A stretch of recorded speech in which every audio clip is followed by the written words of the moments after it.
Hey, I'm Melanie, personal trainer and nutrition coach, and I've worked with women in person and online for over a decade now. My mission is to help you become your strongest self at any age.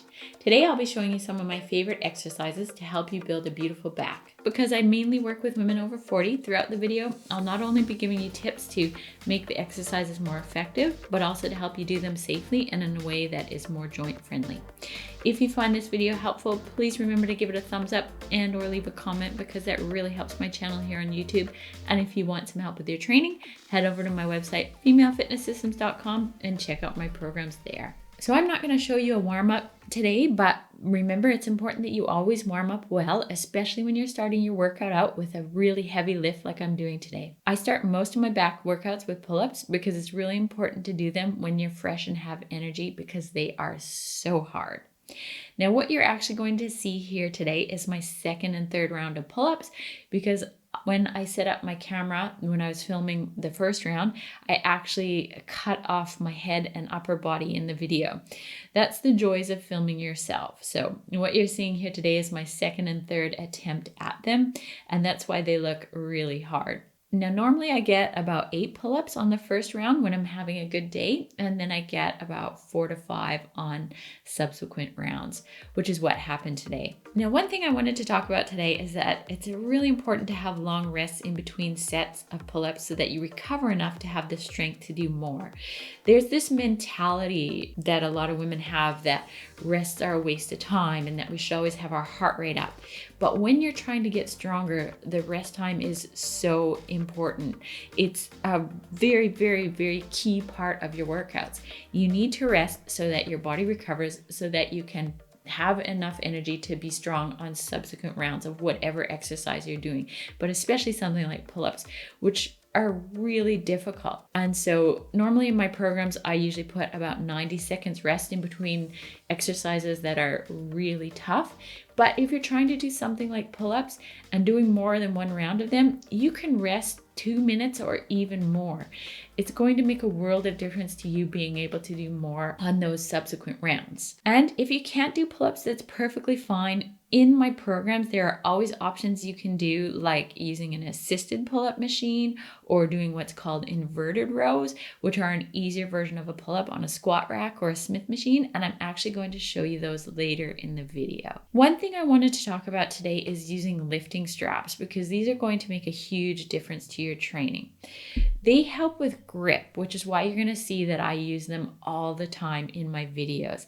When you use them, you're going to be able to feel the muscle you want to work so much more. You won't be limited by your forearm and your grip strength. So the muscle that you're actually trying to engage will be able to work better. And when I started using straps, I was able to do way more pull-ups. So if you're somebody who's trying to get pull-ups, then you really should be using training straps. But I recommend using them on pretty much every pulling movement.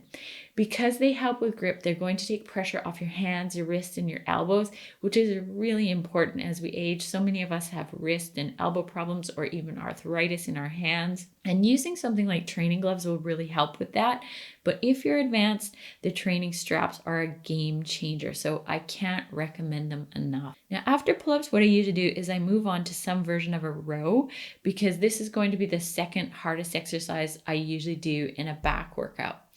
And today you're seeing me set up something that's pretty unique. Like most of you aren't going to be able to set this up, but don't worry because the tips and the techniques that I'm going to talk about can be replicated on something like a cable machine with a bar attached to it at a gym or any machine where you're doing a row. But the reason I'm setting it up like this today is because I'm actually really strong and I'm too strong for my cable machine. I can pull an entire stack and my machine has this cool bar that I can attach across and use both stacks, which is really good for somebody like me.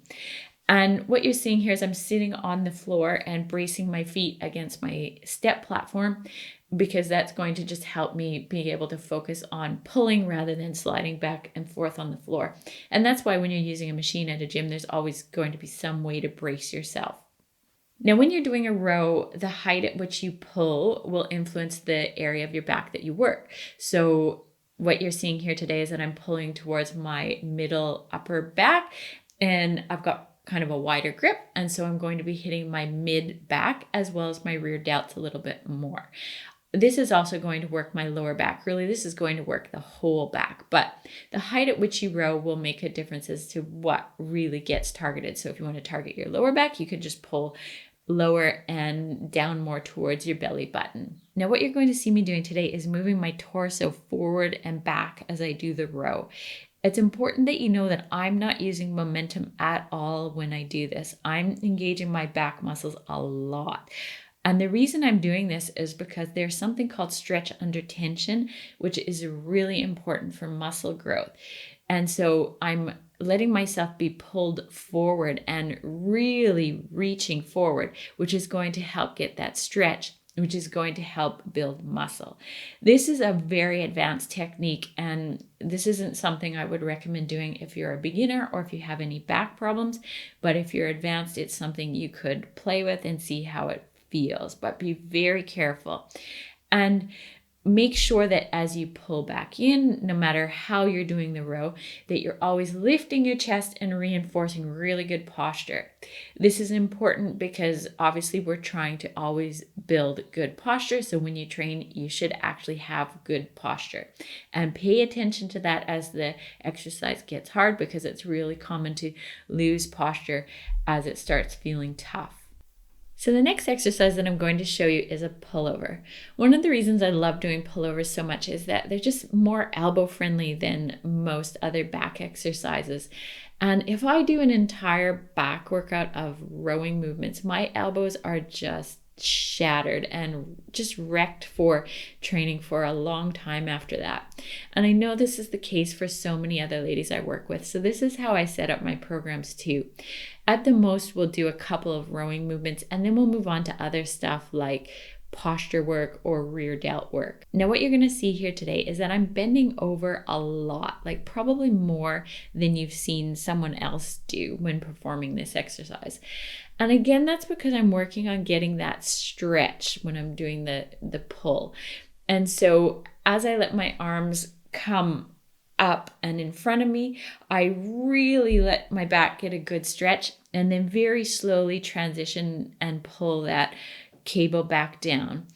This exercise can be hard for people to figure out, so it helps to know that when you're pulling over, you're sort of aiming to bring the handles down towards your mid-thigh or even aiming towards your knees. That's really going to help you get the right arc when you're pulling over. And you can do this exercise with a bar attachment as well, but personally, I prefer the rope handle. It just feels better.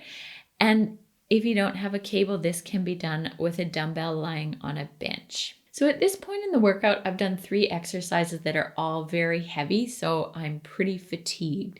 And I may, depending on my energy for the day, add in something like a deadlift or a good morning. They fit really well into a back workout, and they'll target more of the lower back. But I've actually recently strained my back just a little bit, so I'm taking a break from deadlifts. And so instead, what I'm going to show you today is some rear delt work, which I will often end my back workouts with. So what I'm going to show you today is a superset of rear delt flies and inverted rows. And lately I've been doing rear delt flies on the cable, leaning against a bench like I'm showing you first, because it just feels really good when you brace your body against something. But I'll also show you the standing version as well, which is more common and what most of you are probably going to do. When I do rear delt flies, I really like using cuffs because I don't have to hang on to anything. And so that's what you're going to see me doing today, but you can just hold the balls of the cable as well. And I have a good video explaining more about using the cuffs for upper body work and how to use the cable machine in general. So I'll put a link to that on the screen here for you if you want to check that out. And remember, you can always do rear delt flies with dumbbells if you don't have a cable machine. But in general, I find the cables feel much better on my joints, which is why I use them so much. If you don't know what a superset is, it's when you go back and forth between 2 exercises and then you rest after doing both exercises. And in this workout, I superset the rear delt flies with some inverted rows. And today I'm trying to target my rear delts again on the inverted rows. And just like with any rows, where you pull the bar to will impact what you train the most. And so today I'm pulling the bar quite high up my chest, and I'm using a really wide grip, which is going to help hit my rear delts better. And of course, I'm using my training straps because that makes a huge difference to feeling my rear delts on this exercise. And most ladies who do this exercise for the first time find it extremely difficult. And so if you have to bend your knees when doing inverted rows, that's very normal. So don't worry if you have to do that for more support. And as you get stronger, you can work on having your legs out in front of you more. So today you've seen a pretty solid back workout and heard my rationale for how I set up my back workouts, and hopefully you found that helpful. Normally in a workout, I would do about 5 to 7 exercises depending on my energy levels that day. And today I mainly use the cables, but as I've mentioned throughout, you can use machines and dumbbells to replicate most of these exercises. Remember, if you want some help with your training, to check out my programs over on femalefitnesssystems.com. I have home and gym versions of every program, and I have programs for all fitness levels. So don't worry if some of what you saw today feels intimidating, because I have beginner programs too. And the home workouts mainly use dumbbells, so you don't need a lot of equipment. My training app is really engaging and motivating, and I'm sure you're going to love how much stronger you feel from doing the program. So don't hesitate to check them out and get signed up. Thank you so much for watching today. I'll see you again soon.